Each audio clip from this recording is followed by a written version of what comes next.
আসসালামু আলাইকুম ওয়া রাহমাতুল্লাহি ওয়া বারাকাতুহু। আলহামদুলিল্লাহি রাব্বিল আলামিন ওয়াসসালাতু ওয়াসসালামু আলা রাসূলিহিল আমিন ওয়া আলা আলিহি ওয়া আসহাবিহি আজমাইন, আম্মা বা'দ। আউযু বিল্লাহি মিনাশ শাইতানির রাজীম। বিসমিল্লাহির রহমানির রহিম। وَلَئِنْ سَأَلْتَهُمْ مَنْ خَلَقَ السَّمَاوَاتِ وَالْأَرْضَ لَيَقُولُنَّ اللَّهُ صدق الله العظيم। বাংলাদেশ জামাত ইসলামী নলতা ইউনিয়ন শাখা কর্তৃক আয়োজিত আজকের এই নির্বাচনী জনসভার সম্মানিত সভাপতি জনাব মাস্টার আকবর আলী বিশেষ অতিথি হিসাবে বক্তব্য পেশ করেছেন। আমার অনেক স্নেহের সাতক্ষীরা জেলা জামাতের সম্মানিত সেক্রেটারি, সাবেক কেন্দ্রীয় কার্যকরী পরিষদ বাংলাদেশ ছাত্র শিবিরের সদস্য, সাবেক এবং বিশেষ করে বর্তমান বাংলাদেশ ইসলামী ছাত্র শিবিরের কেন্দ্রীয় কার্যকরী পরিষদের সম্মানিত সদস্য আছেন, জেলা উপজেলা ইউনিয়ন নেতৃবৃন্দ, উপস্থিত প্রাণপ্রিয় নলতাবাসী, আমি আবার সালাম জানাচ্ছি। আসসালামু আলাইকুম ওয়া রাহমাতুল্লাহি ওয়া বারাকাতুহু। আমি যে আয়াতের অংশটি তেলাওয়াত করেছি, যে আয়াতের মধ্যে মহান রব্বুল আলামিন বিশ্ববাসীকে জিজ্ঞেস করছেন এবং বলছেন যে, হে রাসূল, তুমি যদি জিজ্ঞেস করো বিশ্ববাসীকে যে আসমান জমিনের স্রষ্টাকে, তা আল্লাহ বলছেন সকলেই এটা বলবে, স্বীকার করবে, শুধু নাস্তিক ছাড়া স্রষ্টা আল্লাহ। তা স্রষ্টা যিনি হন তিনি মালিকানা অধিকারী হন। এই জন্য কোরআন শরীফের মধ্যে আল্লাহ বলেছেন যে লাহু মা ফিস সামাওয়াতি ওয়া মা ফিল আরদি, আসমান এবং জমিনের ভিতর যা কিছু আছে সব কিছু মালিকানা কার? আল্লাহর। মালিকানা যার আছে আল্লাহ তার বলছেন, তার রাজত্ব বাদশাহিত্ব একমাত্র তারই। তে আল্লাহ বলছেন লাহু মুলকুস সামাওয়াতি ওয়াল আরদি, আসমান এবং জমিনের রাজত্ব একমাত্র আল্লাহর। তার রাজত্ব যার, আইন মানতে হবে কি অন্যের? অন্যের আইন মানলে রাষ্ট্রদ্রোহী কাজ হয়। এই কাজটা আজকে মুসলমান হইয়াও আমরা করতেছি। অর্থাৎ আল্লাহর রাষ্ট্রের অধীন বসবাস করে আল্লাহর আইনকে বর্জন করে মানুষের রচিত আইনকে গ্রহণ করা, সেই মোতাবেক দেশ জাতিকে পরিচালনা করা, এটা রাষ্ট্রদ্রোহী, আল্লাহর রাষ্ট্রদ্রোহী কাজ। সম্মানিত দিনী ভাইরা, এই জন্য এর পক্ষে কোনো মুসলমান, কোনো মানুষ মতবাদ দিতে পারে না। আমাদের দেশ স্বাধীন হয়েছে 1947 সালে একবার। 1757 সালের আগে এদেশ মুসলমানদের রাজত্ব ছিল।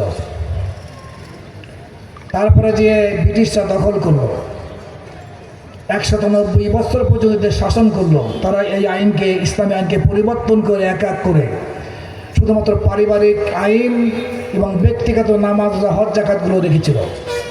এগুলো তো পালন করতে পারো।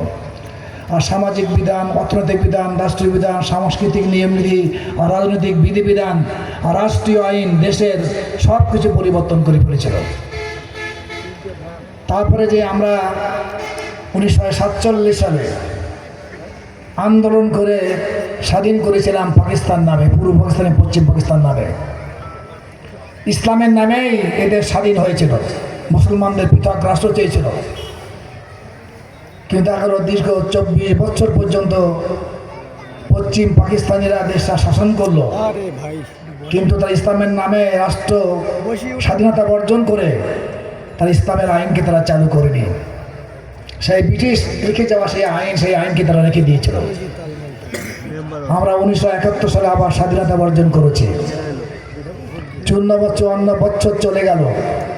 এদেশের সরকার যারা ছিলেন সবাই মুসলমান ছিলেন, কিন্তু সেই ব্রিটিশ আইনকে পরিবর্তন না করে তারা সেই আইনকে রেখে দিল, আল্লাহর আইনকে তারা চালু করেনি। অর্থাৎ আল্লাহদ্রোহী কাজ আমরা করেছি। আমরা যারা না বোঝার কারণে, অজ্ঞতার কারণে আমরা যাকে সমর্থন দিয়ে আসছি, এটা অন্যায় কাজ করেছি। ঠিক কাজ তওবা করা দরকার। সম্মানিত প্রাণপ্রিয় এলাকাবাসী, এই জন্য আমাদের দেশকে মানব জাতির জন্য, মানব যেটা আল্লাহর সৃষ্টি, আল্লাহর আইনকে চালু করার চেষ্টা করা প্রত্যেক মানুষের জন্য আবশ্যক এবং জরুরি। আল্লাহর আইনেই মূলত মানব জাতির শান্তি আসতে পারে। মানুষের রচিত আইন দিয়ে তারা নিজেদের পক্ষেই আইন রচনা করে, নিজের স্বার্থ যেটা আছে তাই আইন রচনা করবে। এই জন্য মানুষের আইন দিয়ে কখনো মানুষের শান্তি আসতে পারে না। এই জন্য আমি 1 নম্বর কথা হলো এই যে আমরা আসুন আল্লাহর আইন প্রতিষ্ঠা করার জন্য চেষ্টা করি। কিন্তু আমাদের মধ্যে মুসলমান হয়েও এক দলের মহাসচিব তিনি তো বলেছেন যে আমরা শরিয়া আইন, যে আল্লাহর আইন আছে, রসুলের বিধিবিধান আছে, এগুলো আমরা বিশ্বাস করি না। যাদের বিশ্বাস আছে তারা করুক গিয়ে। আসলে যারা আল্লাহর আইনকে যারা বিশ্বাস করে না অথবা যারা সমর্থন দেয়, তারা মুসলমান থাকে? এই অনুভূতি আজকে মুসলমানদের নেই, বিবেককে খেয়ে ফেলেছে।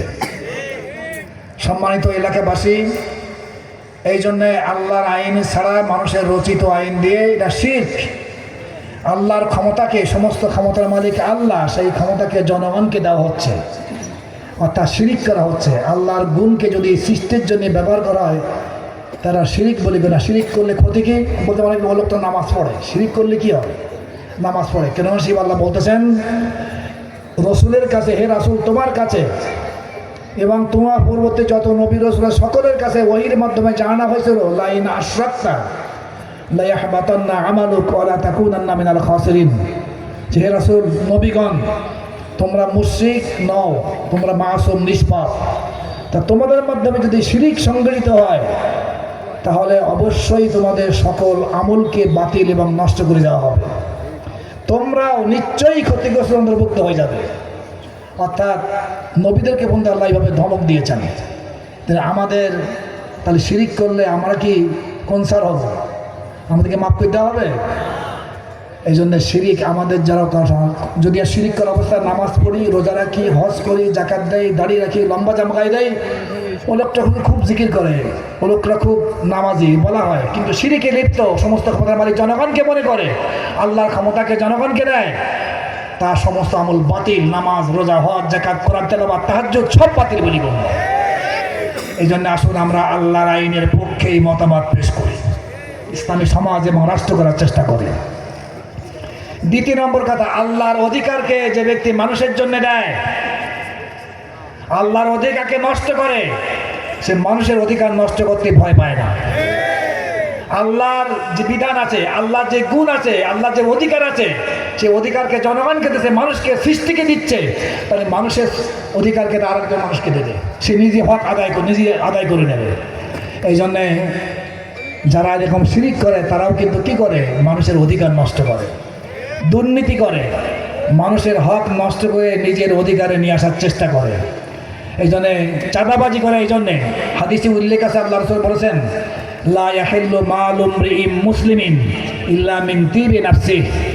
কোনো মানুষের সম্পদকে তার সন্তোষ চিত্তে নেওয়া ছাড়া, জোর করে, বাধ্য করে, ভয় দেখাইয়ে যে নেওয়া হয়, এটা হালাল নয়, হারাম। অর্থাৎ এই যে চাঁদাবাজি করে নেওয়া হয়, এটা হারাম টাকা, হারাম টাকার সাথে কোনো বরকত নেই। আজকে যে আমরা জোর করে অনেক সময় টাকা নেই, অনেক টাকা দেয়, ভয় দেখাই। কি ভয় দেখায়? তোমরা মামলা করবো, কিন্তু আওয়ামী লীগ যেমন সমাজে করতো, পুলিশ তাকে বলতো তোমাকে রিমান্ডে নেওয়া হবে, মার দেওয়া হবে, যার কারণে লাখ লাখ টাকা সেখান থেকে দিত। এটা হারাম।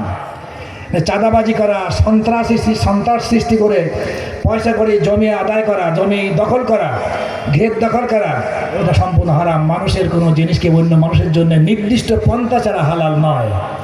এই জন্যে দুর্নীতিকে আমরা দূর করতে চাই। আমাদের আমির জামাত এটা বলেছেন, দুর্নীতি আমরা করি না, দুর্নীতি করাকে আমরা সহ্য করব না। চাঁদাবাজি আমরা করি না, চাঁদাবাজিকেও আমরা সহ্য করব না। ক্ষেত দখল, বাড়ি দখল, জমি দখল, দোকান দখল আমরা করি না, এরকম দখলগিরি আমরা করতে দেব না।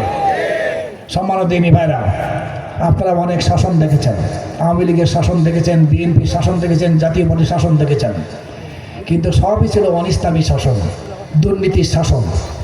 নেতার পরিবর্তন ঘটেছে, নীতি বা দুর্নীতির পরিবর্তন ঘটেনি, দুর্নীতি রয়ে গেছে। এই জন্য আসুন বাংলাদেশ জামাত ইসলামীকে আমরা একবার দেখি। এবং এটা আপনারা জানেন 2002 সাল থেকে 2006 সাল পর্যন্ত 5 বছর ব্যাপী 2 জন ব্যক্তি মন্ত্রী ছিলেন বাংলাদেশ জামাত ইসলামী 2 কেন্দ্রীয় নেতা, মোহতারাম হাশিম আমির জামাত আর শহীদ আলী হাসান মুজাহিদ সেক্রেটারি জেনারেল।